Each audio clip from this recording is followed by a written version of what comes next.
I want to thank you for coming in today, Mr. Vinh. We understand that you have a very rich background and very rich world of knowledge that you can offer to this generation of Vietnamese Americans and also to future generations who want to learn about their past. Can I start by asking you to say your full name, where you were born, and when? My name is Vinh Binh. In this country, they call me Binh. And I was born in October 23rd, 1945, in the ancient capital city of Huế. Evacuated to Saigon in the years 50, and living in the South until 1975, before evacuated to the U.S. Can you tell us a little bit about your early childhood? What are some of your memories of your parents, siblings, if you have them, your house, your neighborhood, the food you ate, the music you heard, anything you remember about your childhood? Well, I was born in the at the tail end of the World War II, when the French and the Japanese tried to maintain their colonization in Vietnam. Between these two very powerful forces, the struggling is not an easy, to say the least. And the result is the famine. A lot of people die because of lacking of food. There are millions of Vietnamese people die on the street.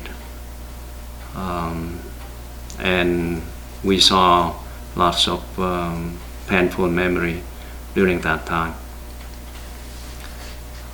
My family was in the capital, in the ancient capital of Huế, with the famine and the war and the bombing of the Allied. We think it would be better to evacuate into the countryside. So we went to my mother's family, which is the children of hero Nguyen Trai. Nguyen Trai, as everybody knows, is the first person in the world ever indicate that the government or the king to serve his people, not the other way around. And that's why Nguyen Trai is the one that has his statue in North America and in Europe, because he was the first person ever advocate for democracy in 13th century. So that's my mother's hometown, which is a village outside of Huế called Xuân Hoa in the Hương Tra province. And because the shortage of food, my mother could not produce enough milk to feed me, and therefore I have to rely on the whole village, on the women in the village. Try to help out by every day. My mother carried me to every house in the village, and the women in that house will feed me. And then the next day we will go to another house, and one of the women in the village willing to help me out when I was a baby, because my mother's family was one of the very helpful family for that village. And this is a way to pay back, to show the appreciation. So my childhood, I would say, not very pleasant, to say the least. And my memory of the imperial court is not very pleasant either, because the court was in the last breath of its life, and it was not very wealthy as many people believe. So we live relatively humble inside the ancient city as well as outside the ancient city. I think that's true to most of Vietnamese at the time. Moving forward, when you're becoming a teenager, young adult, what do you remember going on in the world, going on in the country, as far as any conflict? Yeah, my youth was hunger, bombing, and fighting, and people knock on your door and you shaking and scary. The night is something to be afraid of. My father, as most of young men at the time, he joined the resistance. He's a nationalist. So my mom at home with a young child and try to fend for ourselves in the situation that we don't know who is friends or who is foes. Even though I could not remember exactly what going on because I was too young, but I understood that my grandfather was killed by the communists while he was eating his dinner, and the one who killed him was one of his acquaintances came to visit. And while they are talking, and while my grandfather offered him tea, he stabbed him in the neck. And that's when my mom and I live in his home. So probably they didn't want me to see that horrific scene, so I did not remember anything about it. But my mom did tell me afterward that when we were there, that's when my grandfather was killed. But then when the communists took over of the nationalists struggling against the French, my father really recognized that the communism is something very different than the patriotic movement that he'd been fighting with. So he felt the danger when he saw one of his friends and leaders disappear or kill in a very shadowy way, and he was beginning to feel that something is not right, that the communists actually growing stronger and took over the movement. And afraid for his life, he took the family to Saigon. So we became refugees in Saigon. I was still very young. I didn't really remember much, but one thing I still remember is the feeling of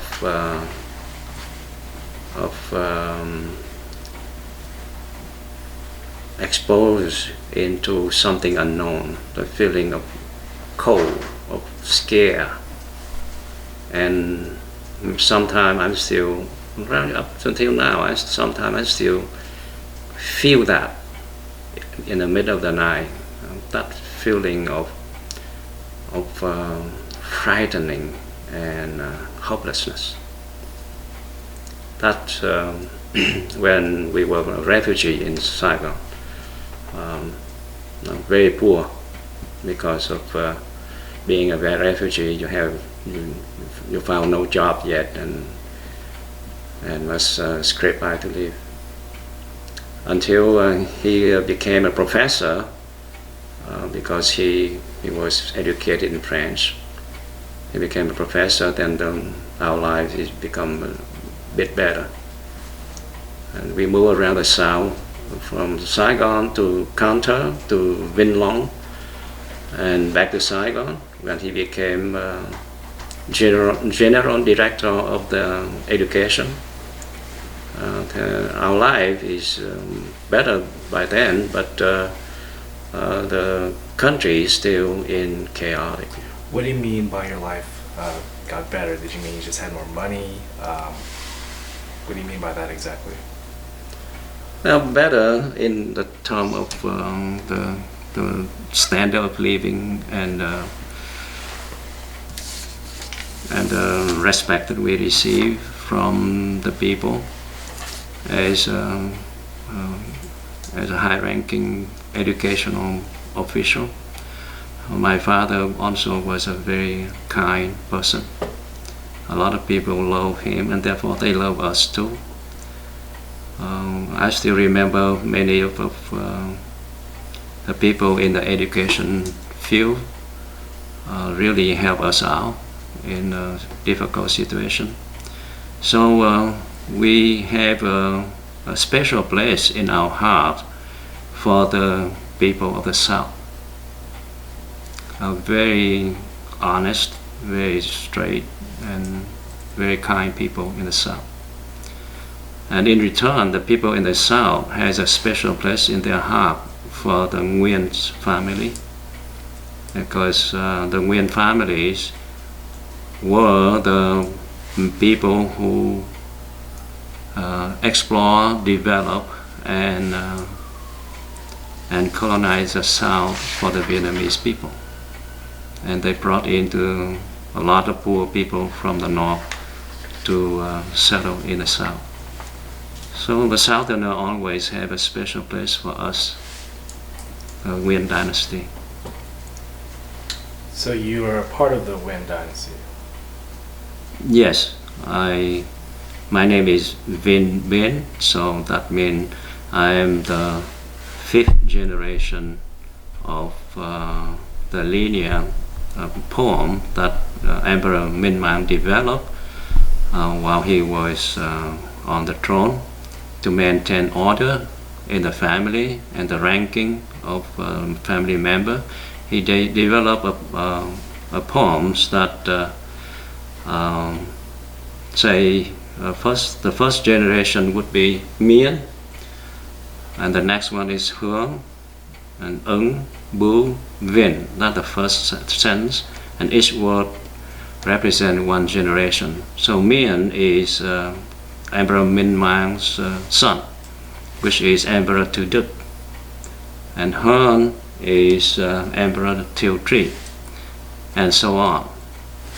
And therefore, let's say Hướng is Emperor Thiệu Tri, then he is my great-grandfather.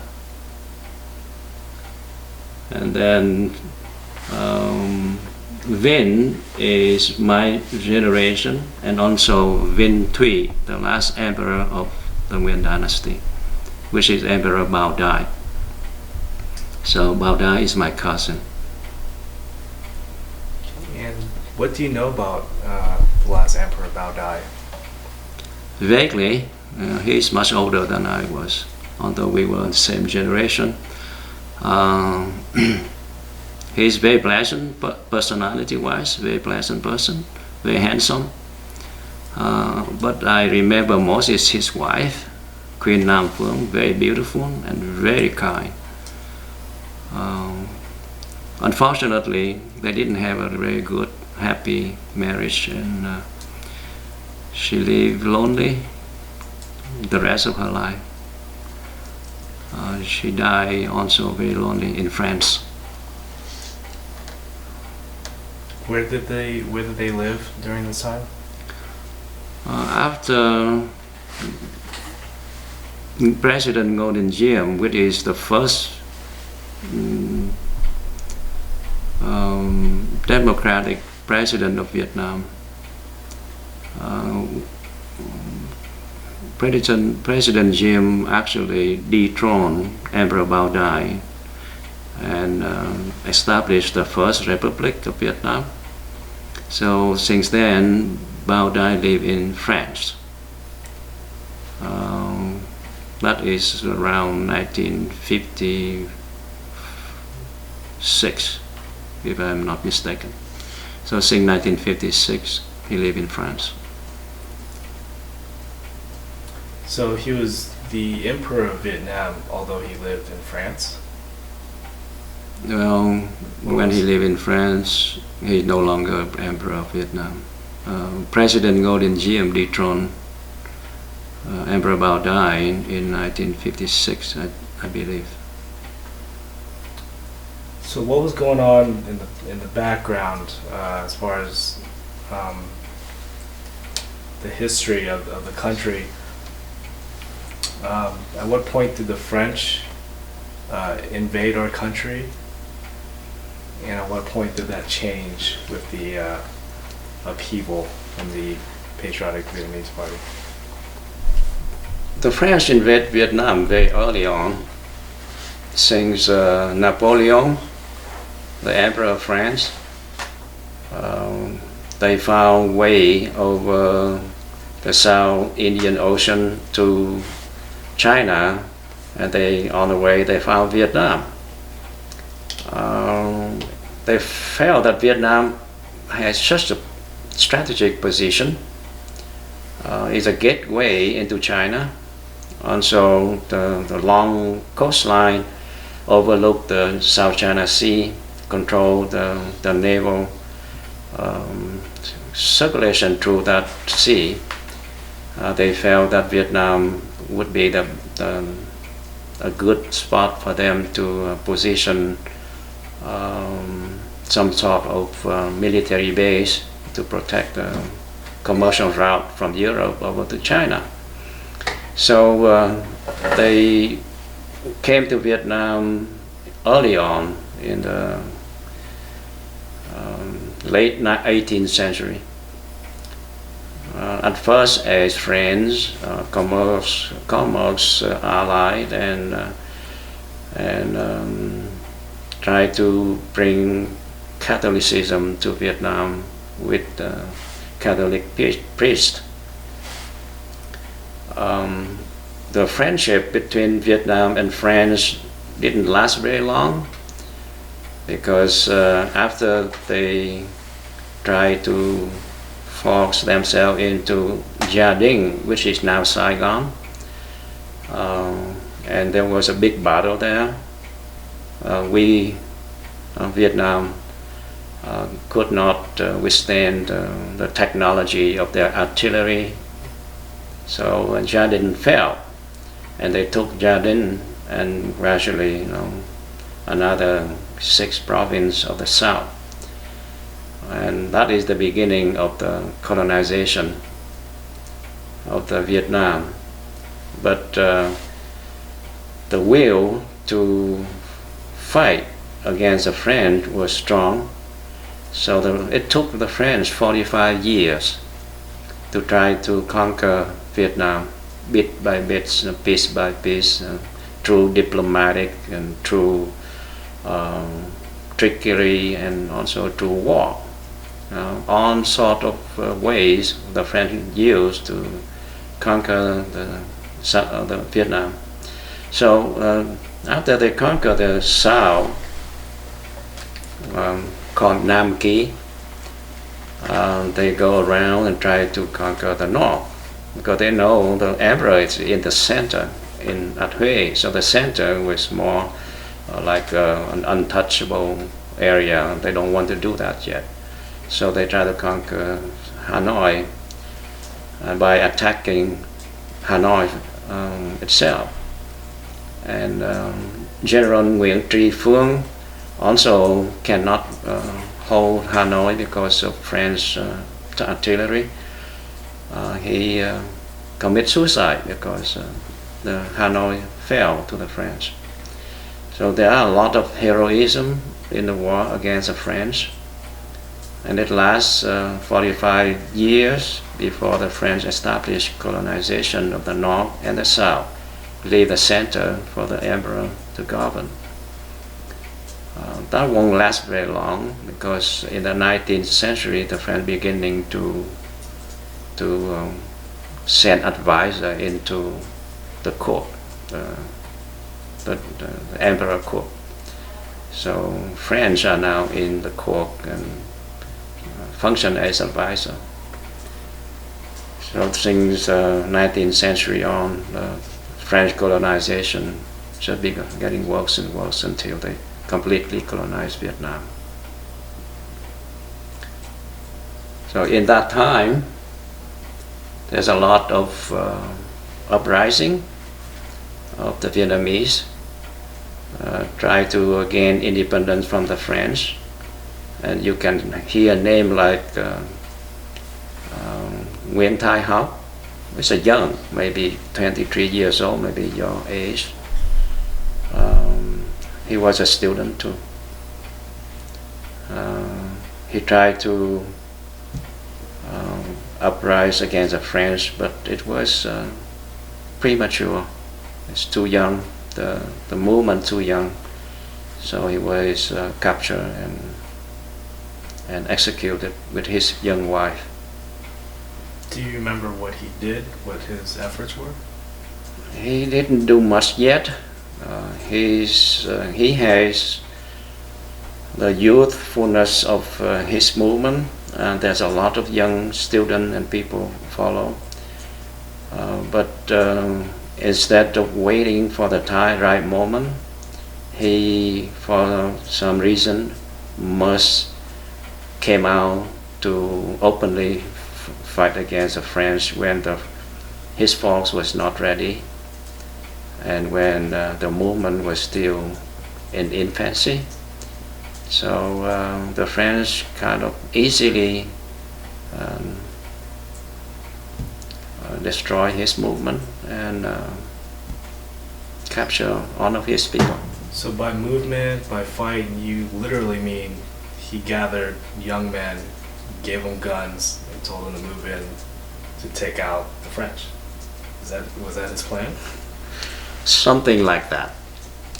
He established a party called Việt Nam Quốc dân Đảng. The party is to create a strong movement, the populate movement to gain independence from the French.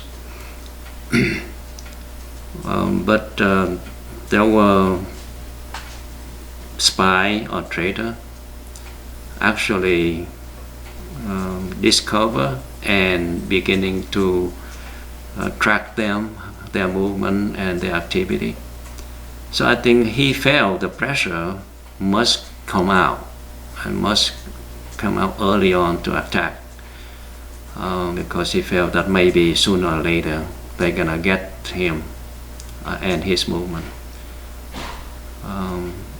I wouldn't say that his decision was premature or not, because he was the only one who know his situation and his movement situation at the time. But the truth of the matter is, it is very premature, because the movement was young, very young, and their force was very small. So the uprising was were destroyed in a very short time. You mentioned there was traitors and spies for the French.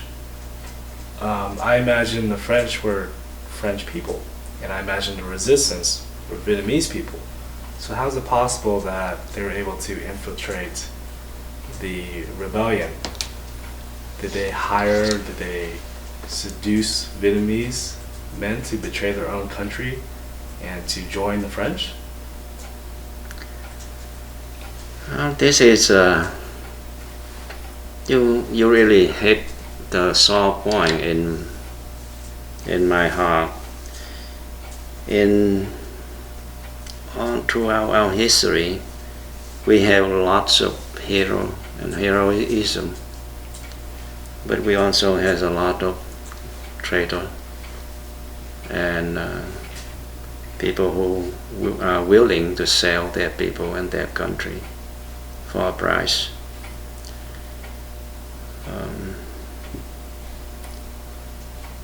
Yeah, and it is happening now today in our country too.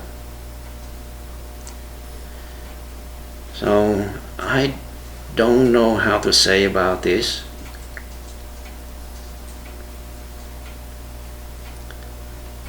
But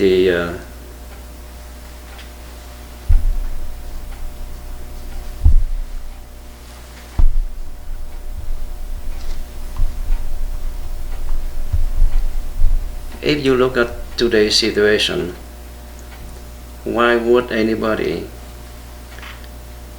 allow a much bigger country with always nurture the dream to conquer Vietnam, to take over the South China Sea, or to take over the highland of Vietnam, the throat of the country, or to take over all of the forests along all of our borders, or to take over the command of the top leadership of our country. It's unthinkable, but it is happening. So what do I say about our country?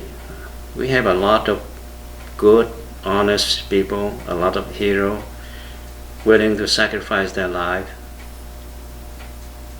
But we also have the other people willing to do the unthinkable for a price. The difficulty here for our people is to differentiate who is the good and who is the bad. And sometimes it's not very easy. It's not easy at all, because the Vietnamese, the civilization in the 19th and 20th century developed it under very special circumstances, when the French and then the Japanese and then the Chinese and then American, all of these outside forces came in and has influence and add or subtract the quality of our culture. And all of these outside forces came in with and add on this positive as well as negative quality to our people. And the confusion of the situation make the people feel that they are too small, maybe, and because of that they try to find a way to survive and to support themselves. Because as you know, throughout the century, the country is an upheaval, constantly fighting and constantly facing disaster that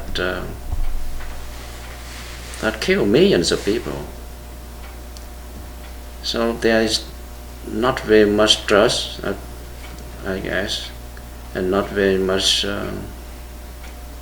quality when you're facing with hunger, or you're facing with death. And people probably develop a very strong sense of survival.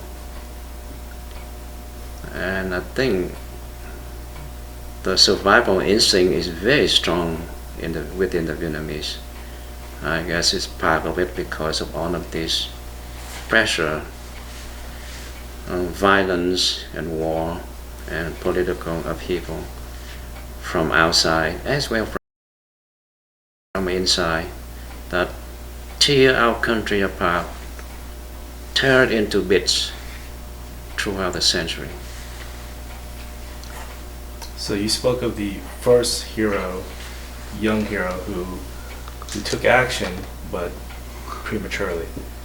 What followed after that failed attempt to take back our country from the French? There are many attempts. The earlier attempt was from the king themselves. The Nguyen's king, like Emperor Ham. He's my uncle. Everett Ham was 15 years old when he was drawn as emperor. He has the face of what the Vietnamese calls a very hero's face. He has a square face and very sharp eyes. And he didn't like the way the French dominated the Vietnamese court. So he went up to the Laos border, created his own army, and fought the French for 5 years. Again, there was people, traitor in the rank, show the French where he stationed at a certain point in time, and they captured him and exiled him to Morocco, where he married a French girl. And he lived fairly comfortable in Morocco until he died. But after that, there was another emperor, is Emperor Thanh Thai. He also established his own army. But before he can do anything, the French already smelled the plot, and they exiled him to Reunion Island. Reunion Island is a small island next to Africa in the Indian Ocean. And his son is Emperor Duy Tân. He was thrown when he was 8 years old. And the French pressured the court to throw him because he was just a kid. But they didn't realize that by the time he turned 15, he also built up his army, go up to the Laos border and fought the French for 3 years. But again, some people inside the rank informed the French where he was at a certain time. He was captured and also exiled to Reunion Island with his father.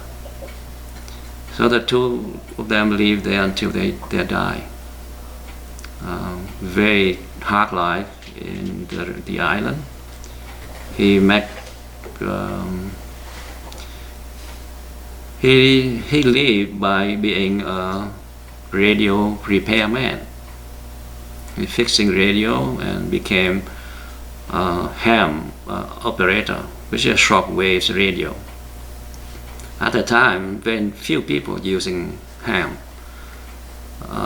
But because of that, he picked up most of the communication from Europe during the World War II. And using those information, he informed his people in Reunion Island how to fight the Nazis, German, in Reunion, because Reunion was occupied by the German. And he picked up Charles de Gaulle call for 2 arms to fight the German toward the end of the World War II. So he was the one who picked up the message, and he was the one who led the uprising in Reunion against the German. So became a hero in Reunion. Charles de Gaulle, after he gained back independence from the German, he actually came to Reunion and gave Duy Tân the rank of first lieutenant in the French army.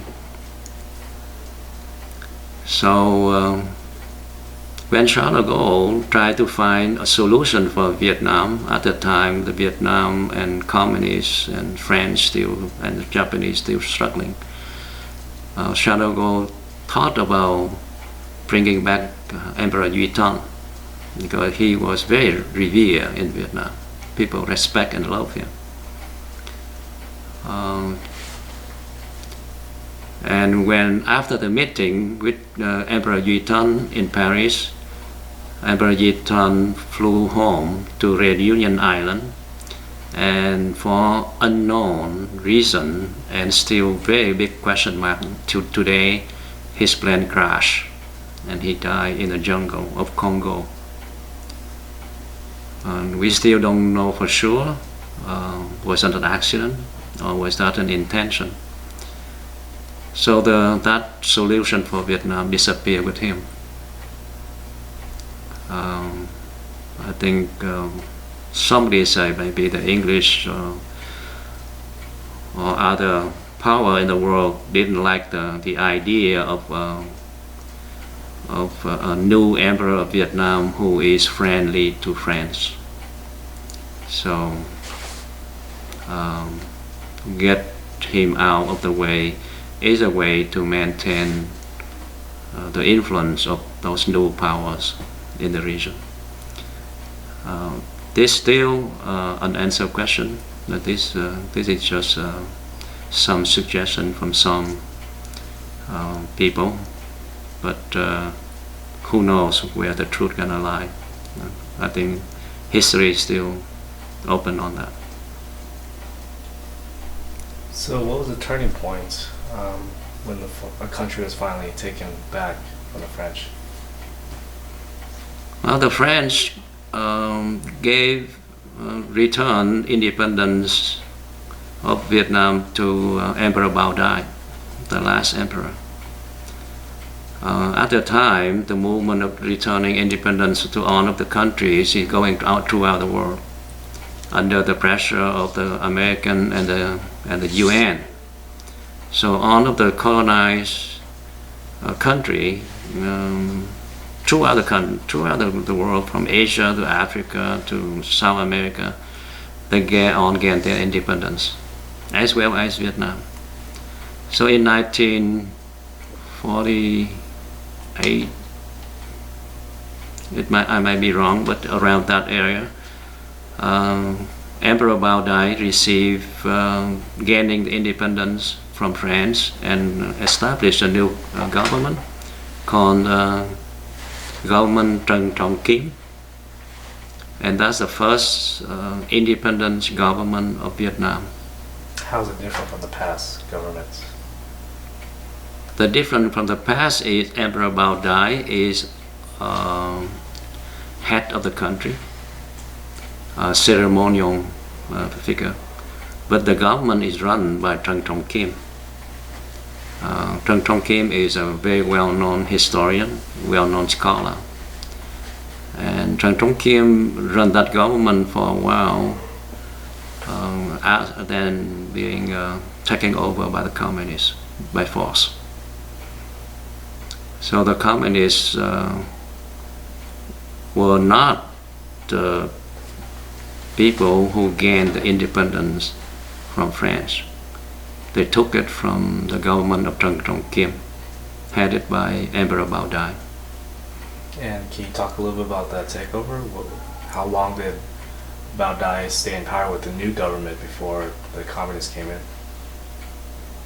It's not very long. I cannot put an absolute number on it, but in a couple years,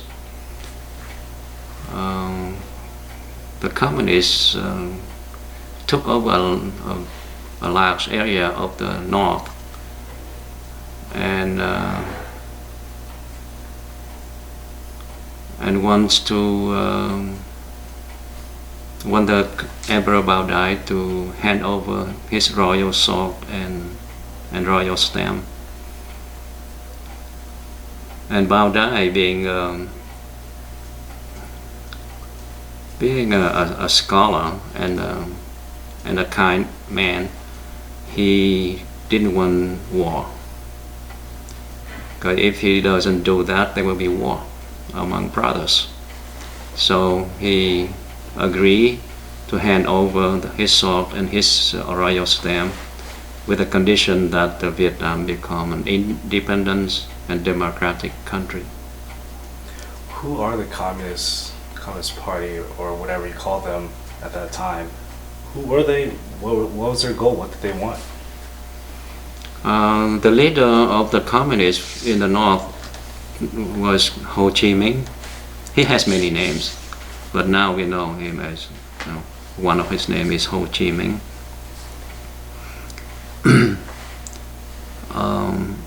I believe he loved his country. He went to France, tried to find a solution for Vietnam. And during that time, he was in contact with the new communist power in Russia. In 1917, Russia taken over by communists. So he kind of fell in love with what he heard about the communism, and he came back through Russia, through China, to learn all of this, what he need to learn about communism.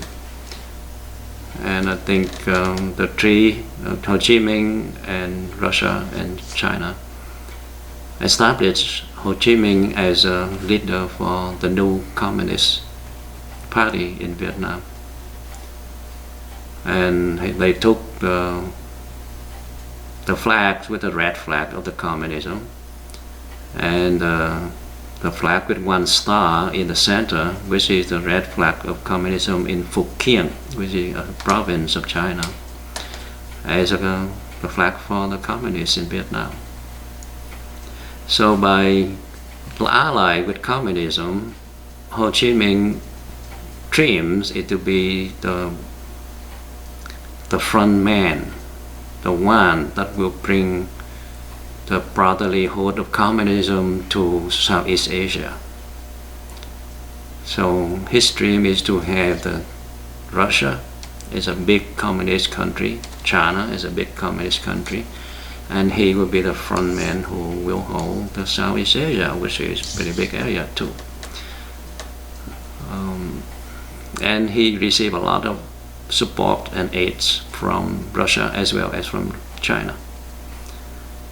So he became pretty strong, while the Vietnamese received almost nothing from outsider, but he has a lot of support and arms from Russia and China.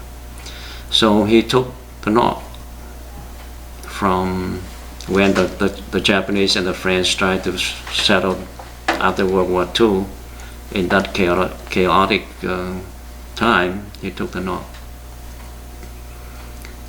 So with arms and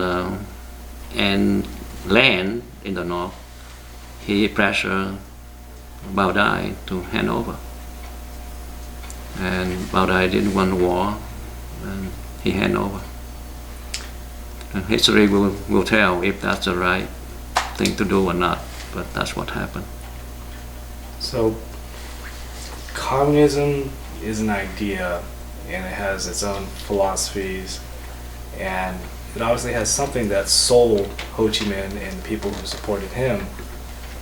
What is that philosophy from your understanding? What is it about communism that made them so willing to go to war, so willing to take over a country and to reestablish a new government? What is so appealing? What is it that people buy into that convinces them that communism is good for the country? Well, then, this is a big question. We have to go back to know what was communism.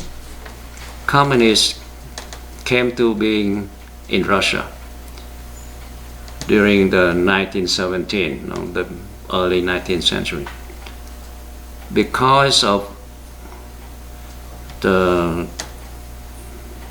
Tsar of Russia, as we know today. They live in luxury.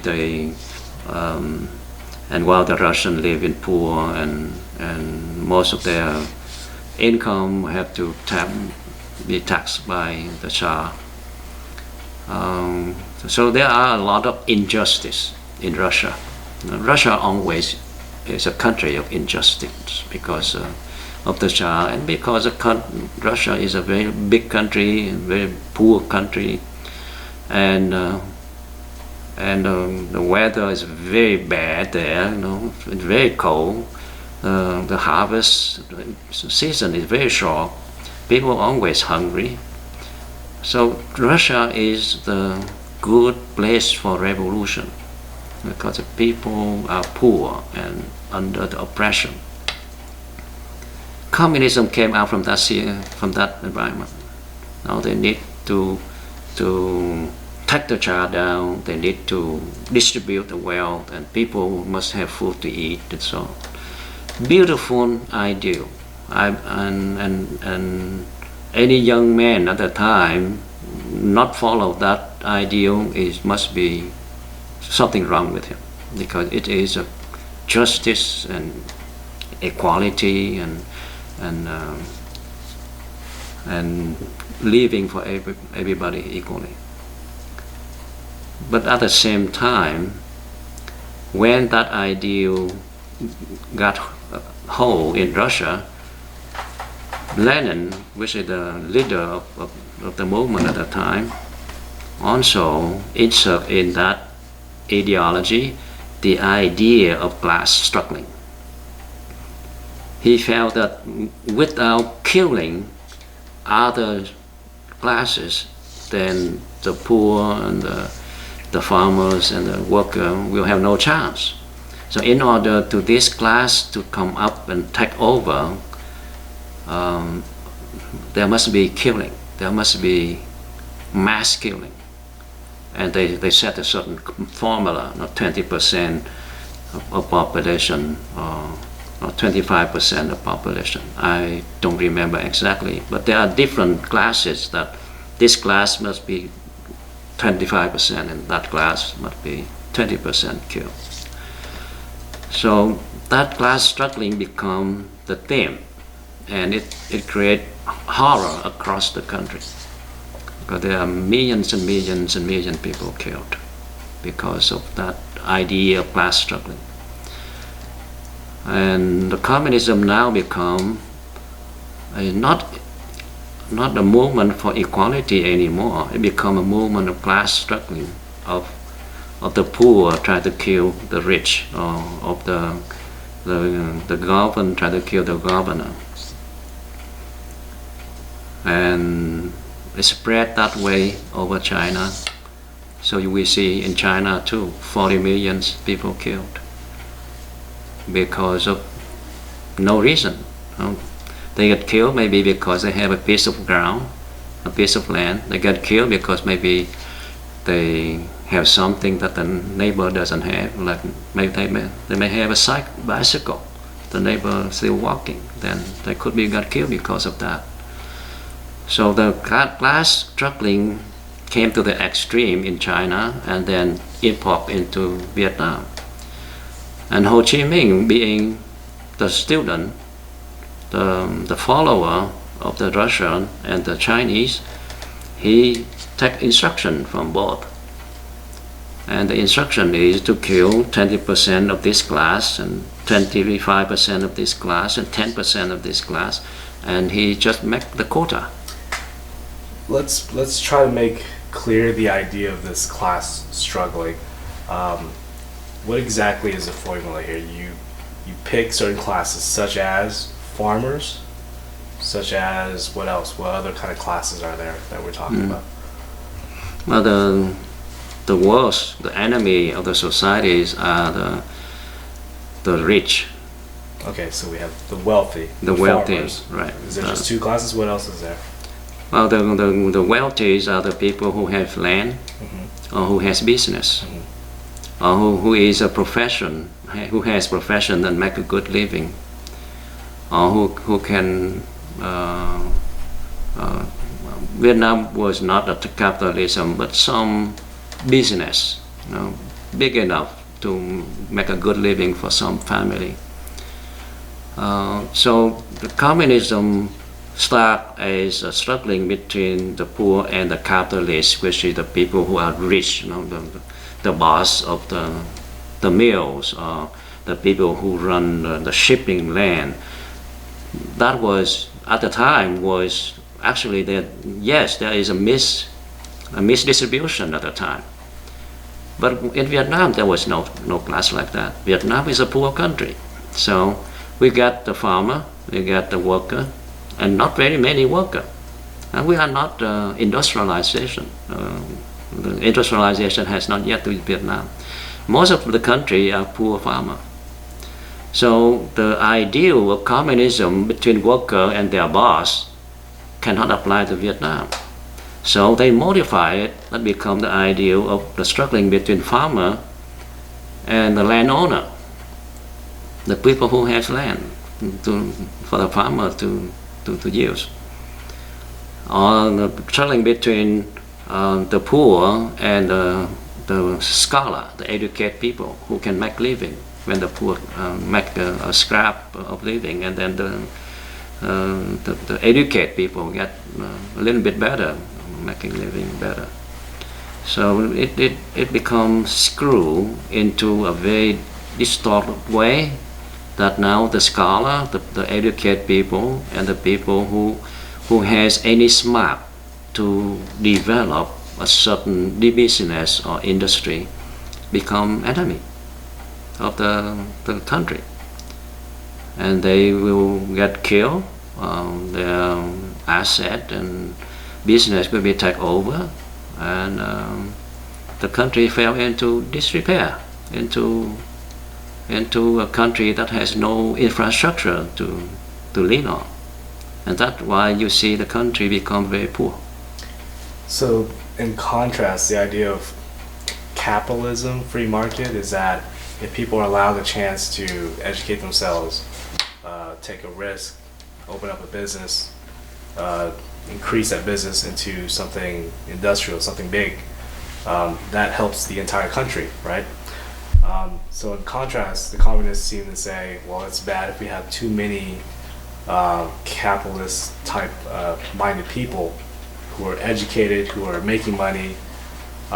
So what is the idea of killing 20% off of educated, relatively wealthy people? How does that help poor people? What's the logic behind the communist idea there? Well, as I said, the early, not early, no, the mid phase of communism, when they moved from Lenin to Mao's, change into must kill off a certain layer of the rich and the landowner and the business people and the educated people, so that they can purify the society into a group of poor people, and this group gonna be indoctrinated with the communism, and then this group gonna build up a new society. That ideal failed. They kill off something like 4 million people in the north when the communists took over, and the north was poor, dirt poor, like North Korea now, dirt poor, absolutely dirt poor, because people have nothing, not even have enough food to eat. But since the communist North Vietnam conquered and took over the South, and they realized how rich the South was, when they came to the South, they flabbergasted. Everything they know about the South was not. They saw the city with facilities and roads and cars, and people are happy. Bookstore full of books about communism, about capitalism, about everything. And then many people go and look around and sit on the sidewalk and cry. Like one of the writers from the North, she came to the South, she walked into the bookstore, read about communism in the bookstore in the South, and she went out to the sidewalk and cried, because everything she knew was not. So that was a shock to the North Vietnamese people, that the South was so wealthy, the people are so kind and nice, they know a lot, they read a lot, they are free, and why the North still living in the darkness of communism. And this was during the time Ho Chi Minh had taken over the North, but the South had remained untouched. Right, the South was divided at the 17th century, at the 17th parallel, and the South was under President Ngô Đình Diệm as the first Republic Democratic of Vietnam. So the South was very well to do. Even though this is not the perfect government, we still a poor country and just get out from the colonization and just got out from the fight with communists and just got out from the fight with Japanese and just got out from the fight with French and just got out from under the World War II. So we are still struggling, but the South was a real republic democratic country, and the people do whatever they want to do to make themselves happy. Do you think that was the reason the South was doing better than the North, or do you think the reason was because of the takeover, the fresh upheaval when Ho Chi Minh came?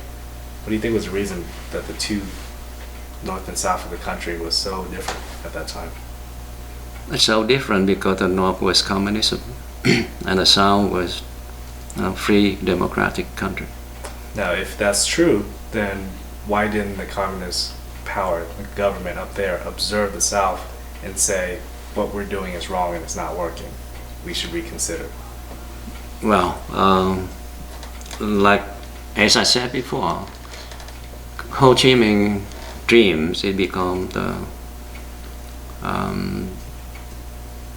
the flag waver for communism in Southeast Asia. So the first piece to be conquered is the South. Now North and South must unite to be communist, and then the rest of Southeast Asia follow. So whether it is we will require to kill off a few more million Vietnamese people to gain that strategic reward, he will do it. Communists, as you know, had a saying that the ends justify the means. No matter how or what you do to get to the result, you do it. Because communists has three doctrines. They have no country. They only know communism. No country. They are not Vietnamese. They are communists. Number two, there's no religion. They don't believe on any religion. They only believe on their communism. And number three, they have no family. If their father or mother do something that against the doctrine of communism, they kill their mother and father. And they did it. So the people only work for their ideal, and therefore the idea of killing more Vietnamese people to gain the foothold for communism, they do it. They serve their ideal. So the purpose is to gain the South to form a united Vietnam, a strong country, a strong communist country, and then from there spread out to the Southeast Asia. Why didn't they learn from the South? Because learning from the South meaning that they will have to deny communism. No. Then the Ho Chi Minh dream of taking over the South will become, they will lose their purpose. But isn't the purpose of communism, like you said earlier, the means justify the end? The end was to create a wealthier society where people aren't starving. Right. But if the end is something they see in the South, where people are not starving, where there's buildings, where there's libraries, where there's people that smile at each other because they live happier lives, healthier lives, then why do they not adjust their model of communism to fit that of the South, where their end is within reach? Well, they are trying to do that now. after they took over the South and see with their own eyes how well the South were doing and how happy the Southerner were. The Southerner can shaking hand with them with a smile, but you never see a smile from their face. When I went to Russia, I never see anybody smile. So I asked them, why don't you smile? And they look at me and say, why? They don't understand it. They don't understand why they have to smile. Because there's no reason to. As well, and in China. I went to China. Nobody smiled at the time. As well as in North Vietnam. So when they came to the South, that was a shock for a lot of people. And they found, and also, even though it was a shock, they did not abandon their ideology. They still govern the United Vietnam the same way they believe is the right way, with the communist way. So they drove the whole country into to despair. And that was why, after 1975, on the way to 1985, 10 years afterward, both people continue risking their life, moving, trying to escape the country in those rickety boats out into the ocean. Half of them killed by pirates or by the ocean. So in those 10 years, what did they do? They suppressed the sound, killed a certain ratio that they be given of people of the population, jail a certain number of people, and let them die. It's better to let them die. They don't need to feed them because it's not their purpose. They don't need to take care of them when they are sick, or try to be kind to them, because if the population of the prisoner die, that serves their purpose perfectly well. So after 10 years, failed policy create more enemies, and people hate them, and the country came down to its knee with the economy down to zero, the same as North Korea. Now they realize that there's no way to go, but they still don't have the smart to think that they should change. They must follow China. China was the one that followed American lead.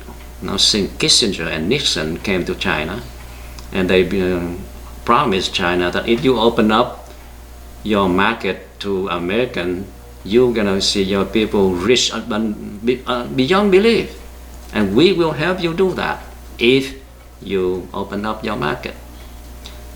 And they follow, they open up market, and now they zoom, and their economy is now second after America.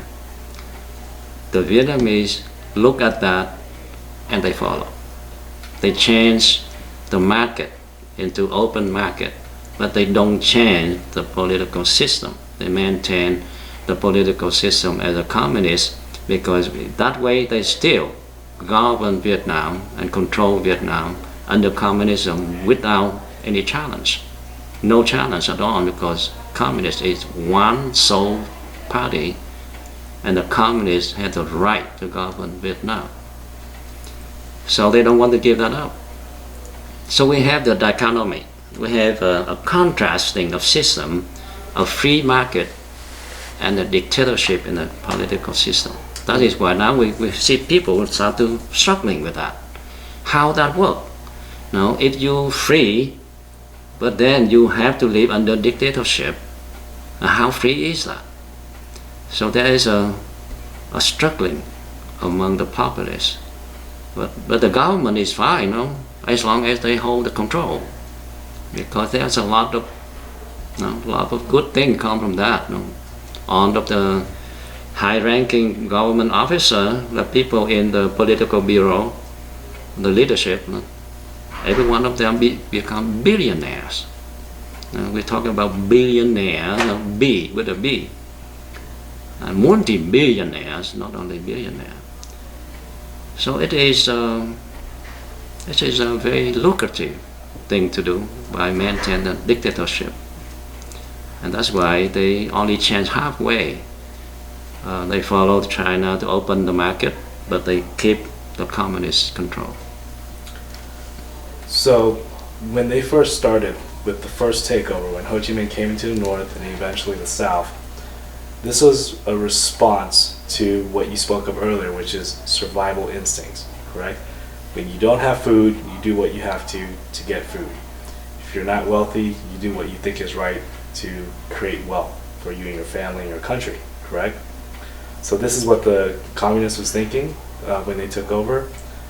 And if that goal is still what the communists seek out, which is to provide wealth, to provide some financial security, some level of comfortable living for the entire country, and if they are succeeding in doing that by opening the market, international business, and increasing their economy and continuing industrialization, did the communists succeed in their goal? I don't think it will, because it is a conflict, inner conflict in itself. You cannot have a free country when you are not free. A free system demanding that the system is free. You cannot have a free system if the system isn't free. So they are doing a thing that a modified system of communist capitalist system, which is the government control on aspect of life, including financial and industrial and market. Now, the market is open but not free.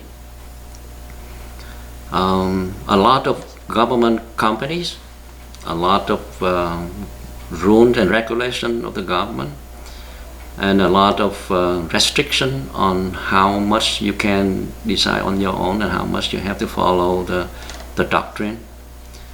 And the people who run this company are not capitalists, they are communist staff, bureaucratic people, and that is why we see Vinh bankrupt, and we see on the government companies tiptoeing at the bankruptcy level, because they don't know how to run a free company, and they don't have the free company business at heart. More like the company is just a way for them to create wealth for themselves.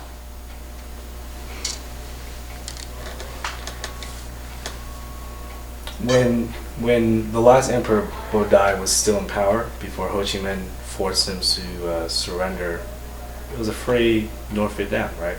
I'm sorry? The North Vietnam was free during the time of Bodai when he was in power, correct? Well, at the time, Bodai's governed Vietnam as a whole, but a large chunk of the north was took over by force by the Viet Minh, which is communist. So the country was free, but a big chunk of the north is under communist. So if you say it is free, I don't know how to differentiate that. Mm-hmm. People speak of freedom, capitalism, opportunity, very loosely. We spoke of the Communist Party's platform under Ho Chi Minh as influenced by both China and Russia as a way to create wealth where there was poverty, right? We spoke of wealth, but we did not speak of freedom. The communists never said, we want a free country. That's quite the opposite. Right. They said, we want control, but control to create wealth. So when we speak of a free market, and how that's not, that doesn't mean a free country. I don't think that it addresses whether the communists is still succeeding in their goal of creating wealth. Their goal is not to create freedom, their goal is to create wealth, right? Well, to a certain number of people, yeah. So, to me, it seems like if the communists set out to create wealth and the country is now wealthier, I think they succeeded in that goal. Would you disagree, or? Well, the goal is different. The goal is not creating wealth for the whole population. In the free society, if you work hard, you become rich, you become well.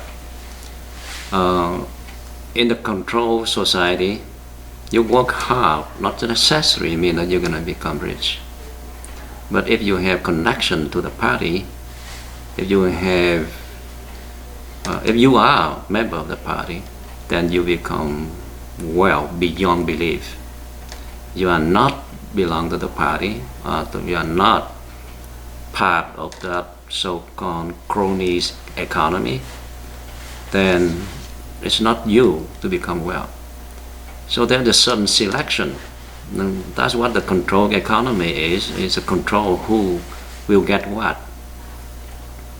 So if you say that the country will become richer, I say yes, a segment of the country will become very richer, much richer, beyond belief, because a small segment instead of spread out.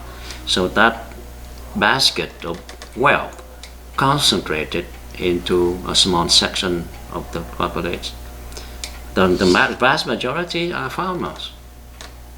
And actually they get poorer because their land are now confiscated to build plants and resort and commercial enterprise for this selected segment of the population, which is a very small segment of communist or communist crony. So it is a selective wealth distribution, and that's why you see every day, thousands and thousands of farmers from the north as well as the center as well as the south. They every day you see they on camping in the park and try to get by and with their sign asking for justice and asking for their land to be returned, or asking for justice because some local official took in their land for free enterprise. So this is the irony is communists today is exactly like the capitalists at the beginning of 19th century. The reason communist was formed because of the injustice of a small portion of the population has the priority to be well, and the vast majority of the people suffer because most of the wealth go up to a certain number of people. And now the situation is exactly that. After a century of fighting and killing, 100 million people in Russia, China, and Vietnam. Over 100 million people killed because of that cause. They came back to exactly the beginning. But this time, the wealthy is in the communist and the population is poor. So, in other words, back to the question, if they succeed in their goal, it depends on who you're asking, right? If you ask the government of Vietnam, the Communist Party, they're going to say, of course we did. We're much richer. But if you ask the rest of the population, which is the majority of the country, their answer would be what? It's not. They never see anything improve. Actually, they see a lot of backward movement, because before their land was guaranteed by the government. The government give out the land to the farmer, and they guarantee ownership of the land. Now their land took over by local official for development, for free enterprise, or for whatever reason, their land will be taken over because nobody has a right to own the land. The land did not belong to the party, belong to so-called the country, and who is a country? Is a communist party. There is a mixed match between communists as a party, the government also communist as a party, and the country. Now, these three identities, now they go into they brought all of this into one. And when they say the communists do that, so meaning that the country do that. So if you are against communism, you are against the country. There is a misnaming, try to turn the controlling of the communism into the will of the country. And that put people into a very difficult situation. I want to go back just a little bit to refocus the conversation on your personal experience throughout this time and before. How old were you when the communists started trying to take over the South, trying to take over the entire country? All my life. And Since I was born. Well, when I was a baby, I had to evacuate to my mother's family and feed by the whole village because of starvation, and move south to Saigon because try to escape communists from the north. And then on the time going to school in the south, I try to keep outside of my sight and my ear on the fighting and the booming of artillery and bombing on around the city where I live. So I grow up in war, inside of it. Although I was protected by the army, by the Southern Army and by the system, so I can go to school and became an architect. what about the fact that you came from a family that was in power? Your cousin was Bao Dai, the last emperor.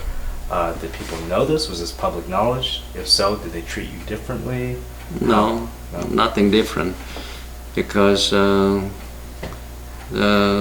dynasty already dead. It died when Bao Dai hand over his sword and his royal stamp to Ho Chi Minh. So there's no more. The dynasty is gone. And then President Jim took over the South with a democratic republic. So we grew up as everybody else. People know just by the name, they know, but there's no special. Actually, we're struggling quite a bit because, like everybody else, to make a living and to build up our names and our asset and our family. Well, can you explain a little bit about how a dynasty works? As far as, with my understanding is that there's a lot of wealth accumulated with the family that is in power. So when Bao Dai passed on his power, did he lose his wealth? Did he store it somewhere secretly? What happened? No, Bao Dai has salary. He has salary like everybody else.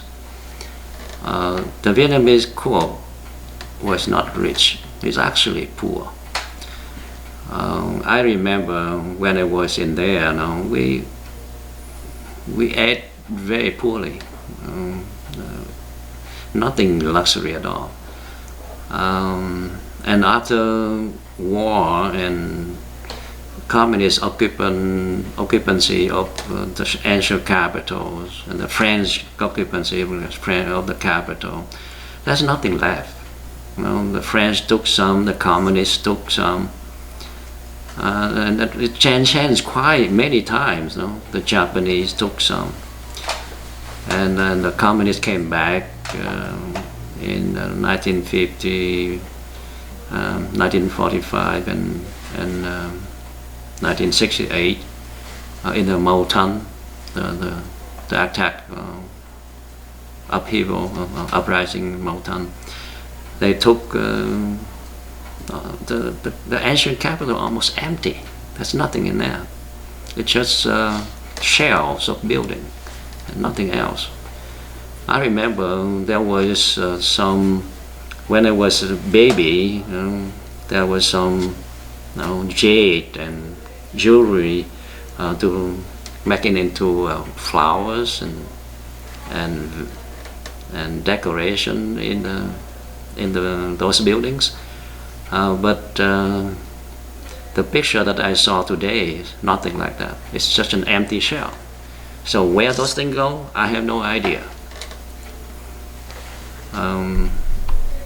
After when the communists took over, I don't believe any well left in all of those facilities. Nothing left. And I can say that with very certainty that nothing left. So your family, after Bo died, had to start from scratch just like everybody else? Like everybody else. We just like everybody else. Nothing left. We got the country, that's so-called very lucky, but nothing left. I had a chance to look over some of your current professional information, and you are an outstanding, very successful Vietnamese American today. So I want to focus the story about how you got to where you are. Can you talk a little bit about going to school and your education experience growing up in Vietnam during that time? Yes, I was an architect in Vietnam. So in 1975, when things became desperately no more hope, when bombs fell on Saigon and fire all around us, and my friends called me and say that you will have to think of some other way, because right now we have no ammunition, we have no artillery shell, we don't even have gasoline to fly our airplane. So I checked all of my friends from different units in the armed force. They all say the same. Desperate. We have no way to defend. So on the 29th of April, when they bombed the airport and artillery into the city of Saigon, I saw smoke and fire and a jet overhead, and don't know whose jet are they. I certainly don't think American jet anywhere around there at all, but I know some jet flew by and bomb fell all over. So I told my parents, became refugee in my house. They live in Da Nang, and Da Nang fell first. So they became refugees in my house. So I told them that we have to go. We did prepare. I sold my car. I sold everything I have, all the equipment in my office, and bought and put money together from my aunt's family, my uncle's family. We bought a little fishing boat, and we planned that we will put it in Raja, which is on the south. You can go to the Gulf of Thailand from there. My plan is if they come from the north, so we go south. When they come to Saigon, we go south, and we will escape from south. But when they really came, they came very fast. When I saw bombing and fire all around, and put everybody cars, and try to get out, then on the road was blocked.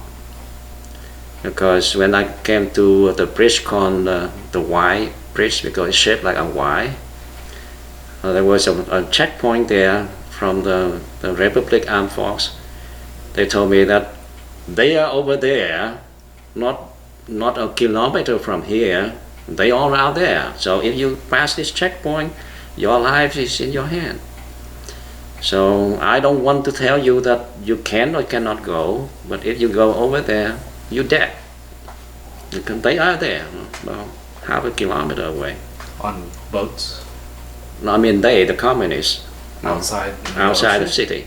They surround the city already at that time. So we returned and tried to find some way out. We came to Nhà Bè, which is a small river, lead to the Saigon River. And we found a boat, it's a good sized boat, packed with people. Must be jam-packed like sardine up there. So I know exactly this boat, where this boat go. This is gonna be the boat, so I can hitchhiking to out here. So we ran in there, and they all point their guns down. Nobody go up, nobody go up. We shoot. So I told them that we are on people who are on the same side with you, and we want to escape the communists as you want to escape communists. And we had a baby. My wife was pregnant, and on the family, 20 people. So they say, you cannot go. We don't let anybody go. This is reserved for somebody big. So I told them that I have to go up here because we have no place to go. So we go up, or you shoot us here. So I climb up. Now the boat is very high, about 9 feet high. I just grab on the rope and climb up. And I told them, you can shoot me here, or I take my family up. So they put their gun down. So I put them up. At that time, I'm very strong. I was a skinny guy. How old were you? At that point, about late 20. I was preparing to go to Australia to take another degree and to come back to be a professor. Why Australia? Well, that's because Australian government sponsor there's a school called the Planning and Architecture, Urban Planning and Architecture, for the new school called the Tudor Polytechnic University. And I was selected to become professor and prepared to go to Australia for training. So I was about 27, 28. So I just grabbed my father, very fat guy, grabbed him by one hand and pulled him up 9 feet high. One hand, because the other hand I had to hold the rail. And then brought one of my family up that way, just by one hand. And I still don't believe I could do that now. On that trip over here, it was a very full of event.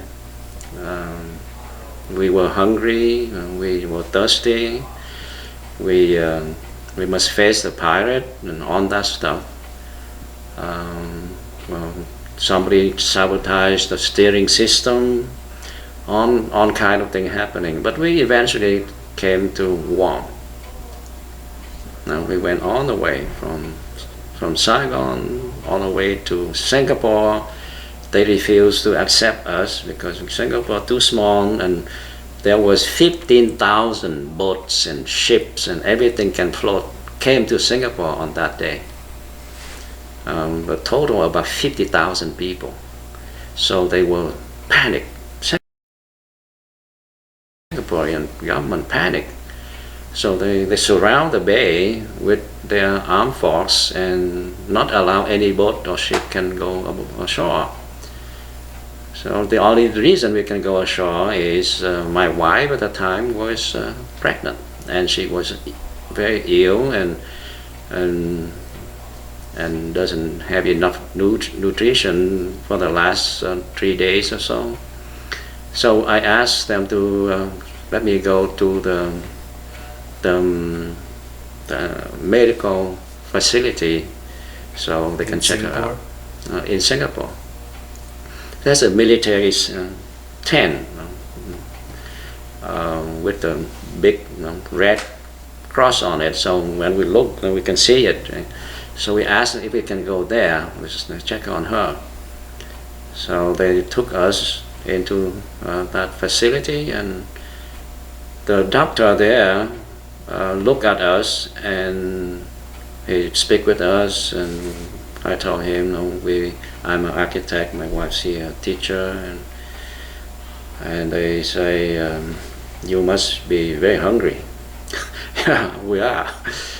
And so he checked on my wife, she gave her milk to drink and some vitamins, and at that time a soldier came in and gave him his lunch, and he pushed the lunch over to his table and he said, this is your lunch, and he walked out.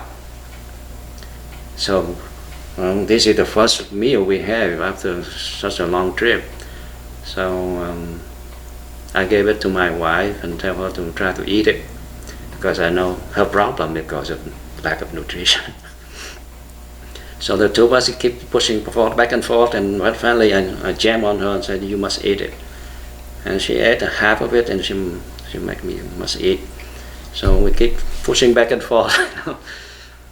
But that I could not remember that scene, because being a professor and an architect, and now we have to pushing each other into sharing each other one small meal. And then after that, there's a cup of milk come along with the milk. We say, my father is very weak now. We have to bring him something. And now with that cup of milk, how do we get back there with the milk? So we went out to the trash dump and looking around, nothing we can hold it, and we found a small plastic bag, a throwaway plastic bag, a small one. It looked like I can hold a cup of milk. So we picked that up and poured a cup of milk in there and tried to bring it home to my father. And we cannot forget that scene. My father, when we left, he was very well. He was about 55 at the time. His hair is still dark, and still he's a general director of education, so until someone. But on the Singapore Bay, he's just a frail old man. His hair's on white. In a few days, it turned white. And he just looked out to the sea. He gazed out to the sea. He doesn't he doesn't see anything. And we brought the bag of milk to him, and he still don't know. He didn't know, and my wife see that, and he burst to cry. So we had to take his hand and put it on the bag of milk and let him drink it, and he still didn't know that he is drinking milk. So that is a very painful scene to see, and it's still printed in my mind. But after 3 days in the bay, the Singaporeans say we cannot accept anyone because Singapore is too small and there are too many people. The number get up to about 50,000-60,000 people. So we asked for fuel and medical supply and some food so we can move on. And that's what they gave us. Leftover old clothes and blankets and some canned food. How many people were on this boat when you left Singapore? Oh, this good, fairly good size. It's about 100 feet long. Fairly good. Compared to a lot of people on rickety boat. This one is steel and about 100 feet long. I think about 300 people in there, jam-packed like sardine. It's an oil tanker. So there's an oil tank in the whole hull of the boat. The boat is an oil tank, so it kind of dirty, oil in there. But that's the only place people can live. So a lot of people underneath the the bridge, all dirty, covered in oil, and a lot of people on the bridge. Did you talk to the people on your boat? Did you know anybody? Did you make friends? Well, we talk, we exchange food, because the fishermen on the boat, the fishermen are the wealthy, and the architect and professor are the poor. We have no food. We went without food. No food, no drink, nothing. And the fishermen came, they went with dry fish and dry squid and stuff. So we come and exchange anything we got, cigarette, lighter, shoes. So everybody was very helpful towards each other to ensure your survival. Well, to a certain extent. If they feel that they can have enough, yeah, they trade, cigarette, clothing or shoes. So when we arrive in Guam, we have nothing. Everything we trade away for food, and still very hungry then. How many days did it take to get from Singapore to Guam? 3 weeks. 3 weeks on the water. Because we didn't know where we're going. From Singapore, we get together because I knew how to navigate the boat a little bit, because I prepared to go. I did buy a fishing boat, so I have maps and I prepare navigation. I prepare how to go, which way I'm going. So when we went up to get together to talk about where we're going, I pull out my chart, and I suggest we will go. We're hugging the shoreline along the Indonesia. We're gonna go down to Australia, because that's the only place that we don't have to go out to the ocean. I'm just hugging the shoreline of Indonesia, and they all say, right, that's the only place you can go, because all of the country around that Southeast Asia won't accept us. They all scared.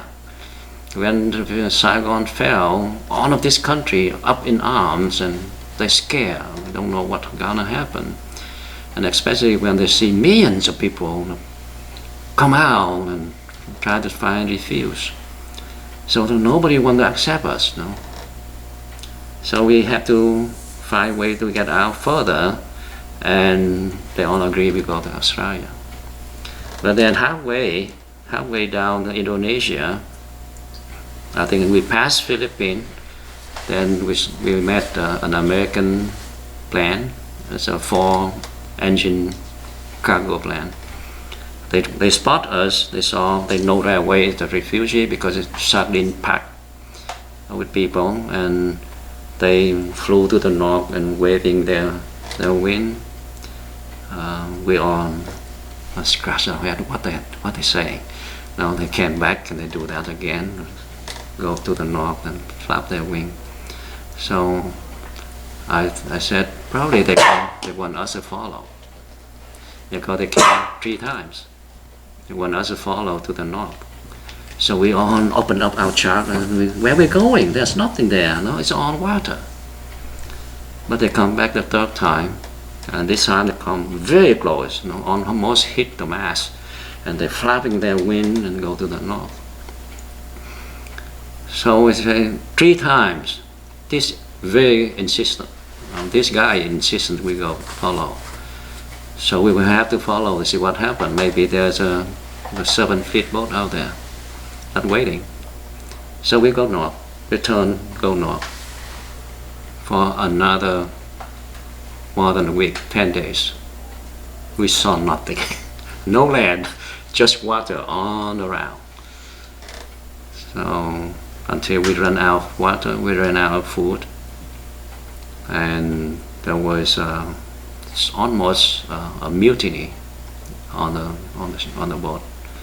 The people beginning to say that, where are we going? And you guys didn't know what you do. You take us out here to die. So it's tense, very tense. And we will have to go search for a weapon and throw overboard all the weapon we can find. Because we are afraid that something, if people start to uprise and mutiny on the boat. But very fortunately, at the end of the 10th day, we found land in front. Do you remember what you felt and what everybody reacted like when you finally saw land after 10 days? Oh, people cry. There's an old woman kneel in front of at the front of the boat, and she, I think she thankfully that she saw land. So we approach and we follow on the marking and get into the pier. And we saw American flags, and we all look at each other and well, where is it? This is Hawaii. It is too far. So where is this? And there was a military police came and checked us out, and we asked him, where is it? He said, this is Warm Island. Did you speak English or? Yeah, I'm preparing to go to Australia at the time. So he asked where we're going. I said we're going to Australia, and he looked at us like crazy. You know how far is it? We know. Yeah, we know it's very far, but we go to Australia. And he said, don't you want to go somewhere nearby or somewhere safer for you to go, because this rickety boat not gonna take you there. So he said, okay, you follow us. So we took four of us and him. He's a lieutenant of MP, and he drove us into an old abandoned Japanese airstrip and showed us about thousands of tents. Military tents. There are about 1,000 of them, and we saw Vietnamese everywhere, and kids running and laughing, and everybody looks happy. And we talk to them. They say, "Oh, we are very happy here. They feed us, good food. We go to the beach every day. We watch movie every night." So we came back and asked the people on the boat, "Okay, we want to go Australia or we want to stay here?" And everybody said, "Stay here." So we stayed. And the day that a doctor walked by and my wife has the stomach after... How many months? About 3 days. 3 days. How many months pregnant? Oh, at that time, 8 months. But when we arrived, there's nobody can tell she was pregnant because we're all hungry. There's nothing in there. But after 3 days with good food, they came back. So a doctor walked by, saw that, and said, "Whoa, we cannot handle this here. This is military base. We can't handle this. So you guys have to get out of here quick." So he made the process, and we had to go out there the next day and take the airplane to Pennsylvania. We didn't know where was it, but we ended up in Pennsylvania. Who went with you? My family. So your father? My father, mother, and aunts, my aunts. They in the way out, both aunts lost their sons. What do you mean? They are beyond themselves on those years. Each one lost one sons. They stay back there during the chaotic, try to get out. Back where? Back in Saigon. There's 2 of them lost their way and couldn't get on the boat. So they were beyond themselves for many, many years. They were with us, we would try to comfort them. So we all went out on the same plan and landed in Pennsylvania. End up in Indian Tower Gap. There's an old World War II military camp. And from there, I sent out, I look up a phone book, look for architects, send out application. How did you were educated enough to know how to formulate it, Oh yeah. in English? Oh yeah, I wrote letter, sent out to all of the architects that I find on the phone book, and a few of them called me up and. Well, this was I went different out. from what we do now, which is a Word document on a computer and you just type a template. You hand wrote your. Oh yeah, I asked for a paper. I was a camp leader at the time, so I can ask for paper because camp leader need to do some paperwork, you know. So I had paper and I wrote application and sent out. So in 1 week I got a job in an architect's office in Harrisburg, which is the capital of Pennsylvania. So I worked there for a few months and do all the architect's work. And one day, one of my co-workers asked me, "Do you know that you do all of this architect work, but they don't pay you architect salary?" So I didn't know that because I didn't know what is this, how much this is worth. You know, I picked up $1 and I said, "How much this worth? I don't know." So whatever they pay, I take. And they told me that no, your worth is 100 times this. So I asked them, now what do I do? They told me, maybe you should go back to school or get a license, get a professional license.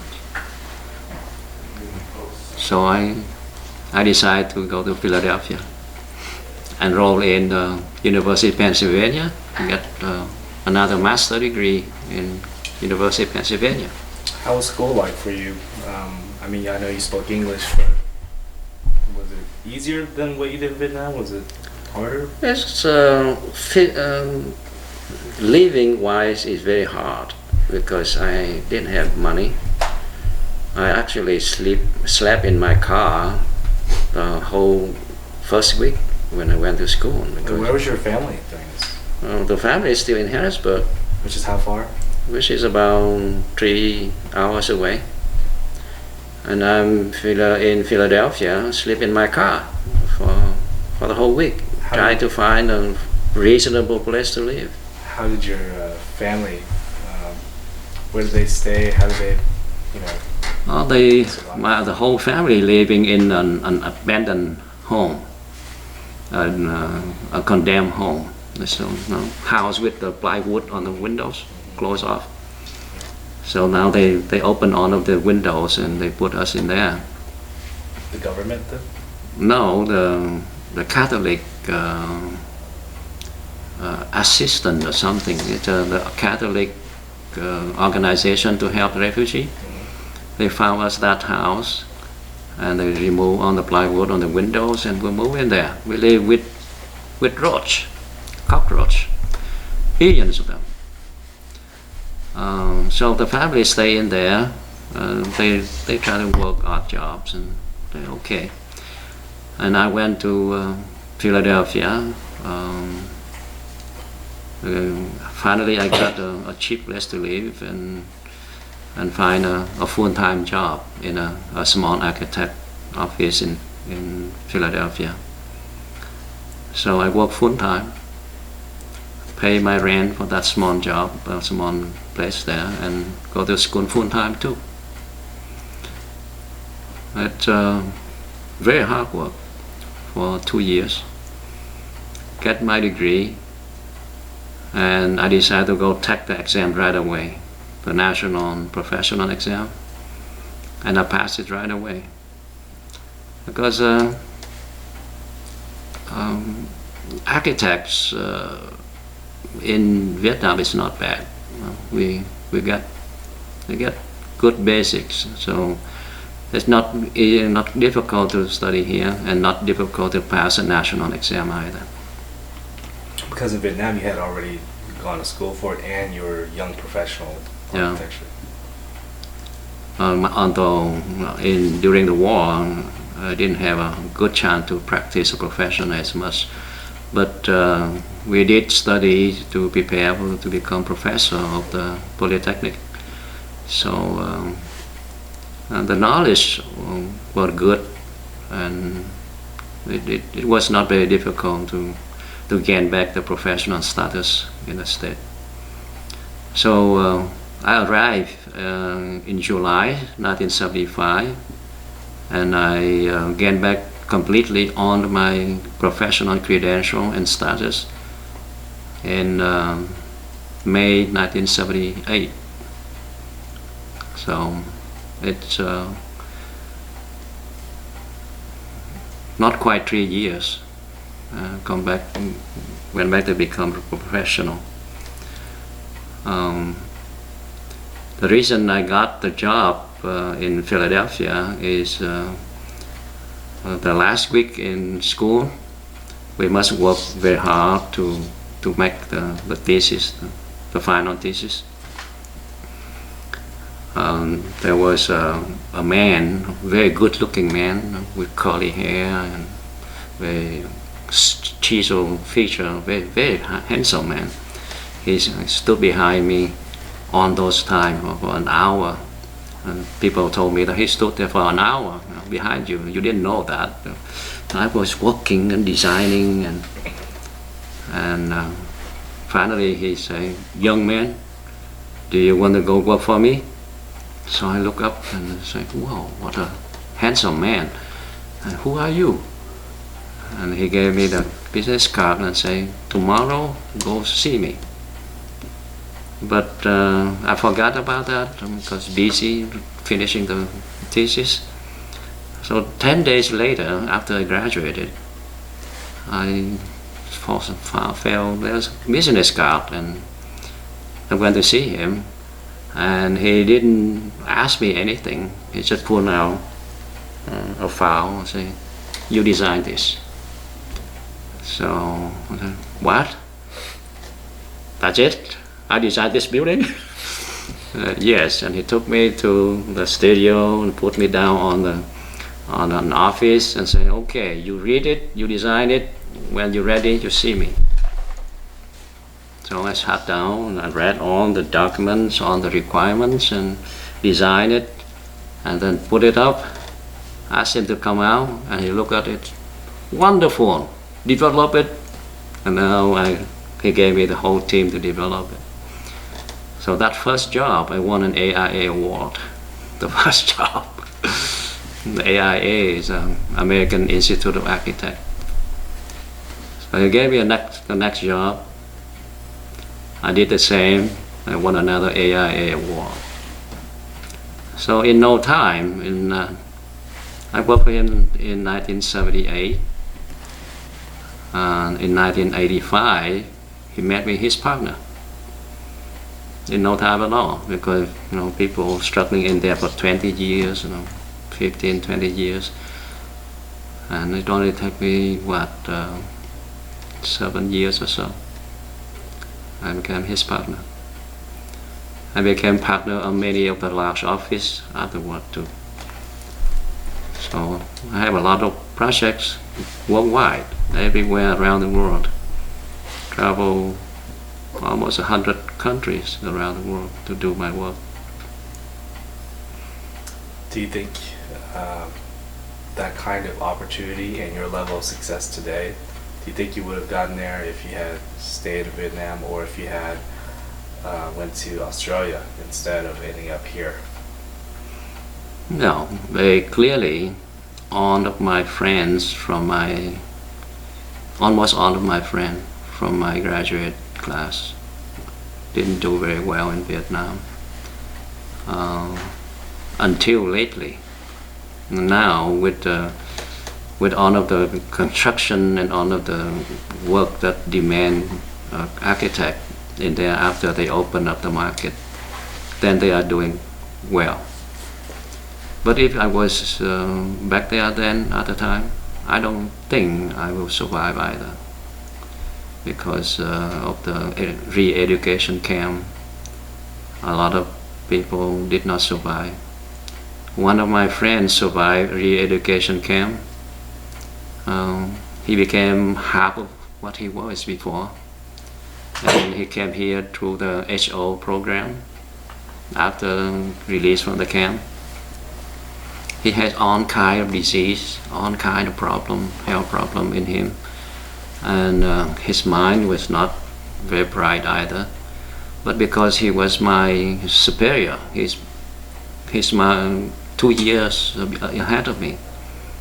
So I have to bring him into my office and put him into a position of the project designer and help him out. He was very happy to have a good job with a wonderful salary, he would never dream of. But 1 year later, he died because of all the disease that he got in the camp. He has liver cancer and all the colon cancer, all kind of problem inside. Because they didn't have food to eat. They actually go out and pick up anything they can from the jungle. And all of those food and all of the disease they got and never get treated. And he survived only 1 year. Left behind 2 young sons. So even if I stay and survive all of that, all of the mistreatment and re-education camp and all of the mental and physical torture, I might not survive even if I came here. So put aside successful or not, that beyond, way beyond reach. The survival question alone, I don't think I would survive. After since you made partner at your architecture company, it's been a number of years. How has your career developed since then? What have you accomplished that you're proud of today? I have always proud of my work as an architect and creative profession. I built the largest facility in Europe for England. It's about 30 miles north of London. It's an industrial pharmaceutical drugs company, and it is the most sophisticated facility in Europe at the time, and also the largest in Europe. And it was awarded the Supreme Award from the Queen. So it is I was very honored to receive the award as an American Vietnamese American architect, and has a name on the international stage. That's a real treat for me. Other than that, my philosophy as an architect, before anybody else, I was very concerned about the way we use the resource of the earth, the way we live, that somewhat wasteful, and the way we design our environment that are not really sustainable. So in 1980, I established a committee in my company to study on how to design city and buildings that use less resource. And the most important thing is how to use the facility and town and buildings to make people better, to make people happier and better person, more productive and less crime, as less negative thought in their daily life. And that philosophy being developed, and some of it was caught up with the sustainability movement. So now sustainable is a very strong requirement for architecture and city planning. But the other aspect of my philosophy has not yet caught up. and that is to build an environment that supporting of human life, that actually regenerate life. It is difficult to understand because it's so abstract. But if we imagine that anybody, doesn't have to be an architect, doesn't have to be an artist or anybody with high knowledge, anybody walk into a building or a city or driving into the city, they can feel in the heart that this is a good place for them or not, right away. You don't need to ask an architect, is that a good building, or is that a good design, or a good planning town? You don't, because every one of us know exactly what is good for us. And that is what I try to convince everybody, that design for the good of us, make us happy, make us comfortable when we walk in there, then we become a better person. Because once we are happy, we produce better, we work better, we love each other better, and we will be more happy. And what is more important than creating happiness? Now, productivity rely on happiness. You don't happy, if you are not happy, you don't produce. You will be grumpy and lazy, or doesn't want to do the work. So happy is a key, and if you can make people happy, then you can make a better society. So architects has a role to play in creating a happy society, not only because we can make this building more efficient or more sustainable, but sustainability also part of our happiness, because people don't like to live in a place that has no trees, no oxygen, no clean water, or no adequate energy to support life. So sustainability is to sustain that that's an environment to support happiness. And on the other hand, we also need to support the how do we create a facility or a town that can support life and can regenerate life. And that is my next step in my career development. You said that when you left and you're still traveling on the boat from Vietnam to Singapore to Guam, your wife was 8 months pregnant, and eventually they took you to the United States to have her deliver your firstborn child, correct? Yeah. How old is that child now? Do you have other children? How are they doing? Well, Michael, my son, was the first Vietnamese born in Pennsylvania, Indiantown Gap, which is our camp. So we have a piece of newspaper still with his picture in it.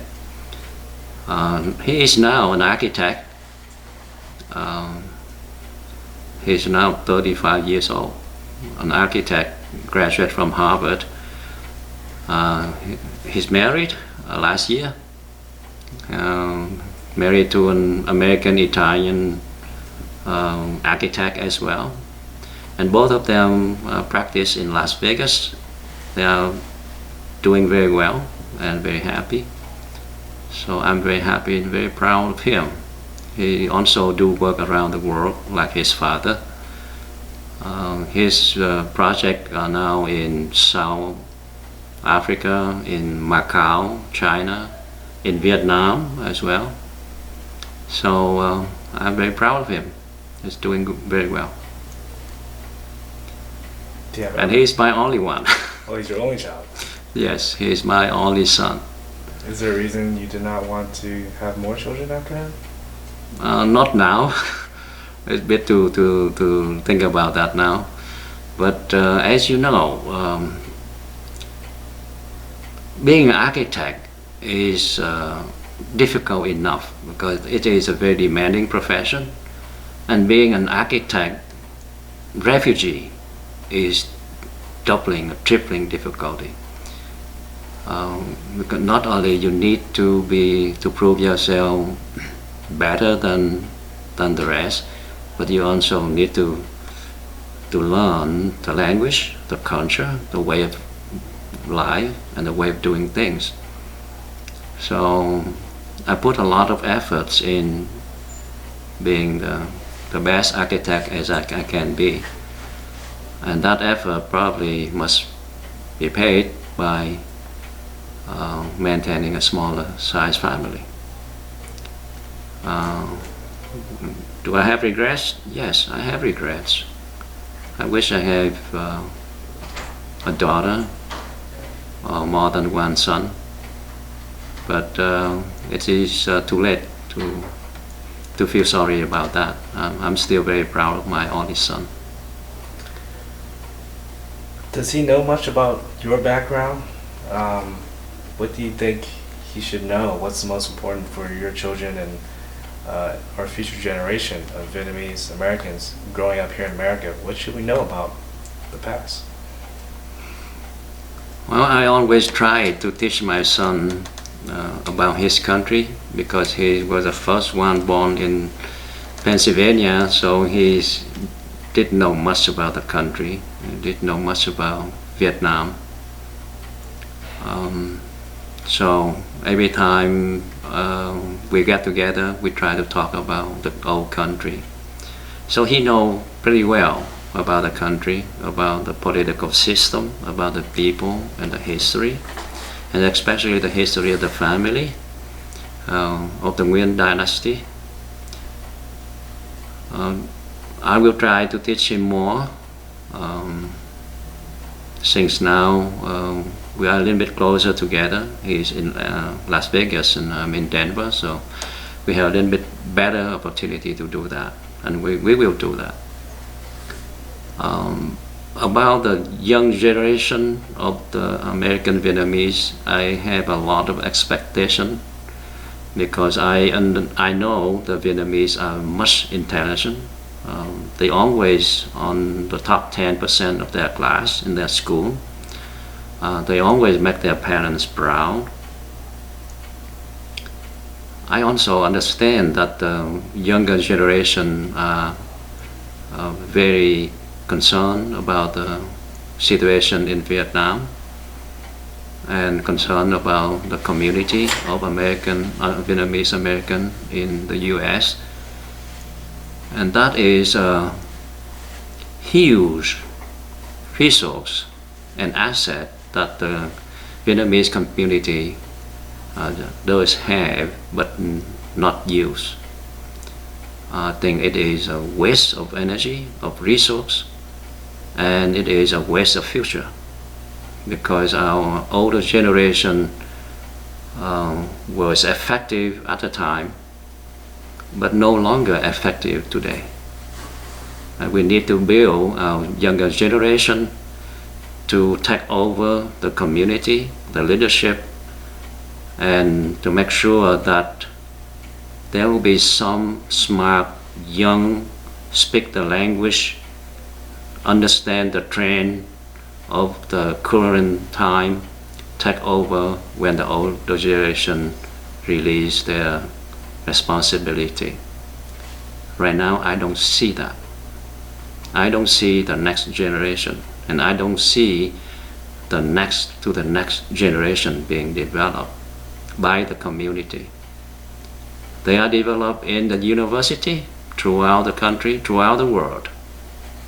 But I don't think our Vietnamese American community developed them for the next generation of leadership for the community. And that is something we need to do, and that's something I will try to help to do, and I hope that our leadership in the community will try to do that as well. What do you think is the first step or most important step to get started, to get the older generation to prepare the next generation to move forward? Well, the first step is to train the leadership. Leadership is trained in the university, but the leadership for the community will be trained a little bit differently, because community service is a little difficult, a little different, because it's more diverse. and dealing with the Vietnamese is different than dealing with American. So the young generation will possess some leadership from where they learn, but the older generation of Vietnamese American must also help them and train them to be leadership for the community, which require a little bit of the different skill sets. Because our community is very diverse and there are different level and different orientation in our community. So the participation of the older generation to train our younger generation to become future leader is very necessary, and I encourage the older generation to think about that right now. It's already late. The old generation is now 65 and over, and that's too late already. They must do it now, to train the younger generation to take over now, before it's too late. I want to thank you for your time and for sharing so much wisdom with us today, and for offering a very unique story coming from your background and the struggles and triumphs that you went through in your years. Is there anything else you would like to say before we end this interview to your children, our generation, or for future generations to know about your life, or about what we can do to make our community stronger? Well, I have a lot to say about that, but I think the time is up. I have a lot of communication sent out every day to the community in and outside of the country.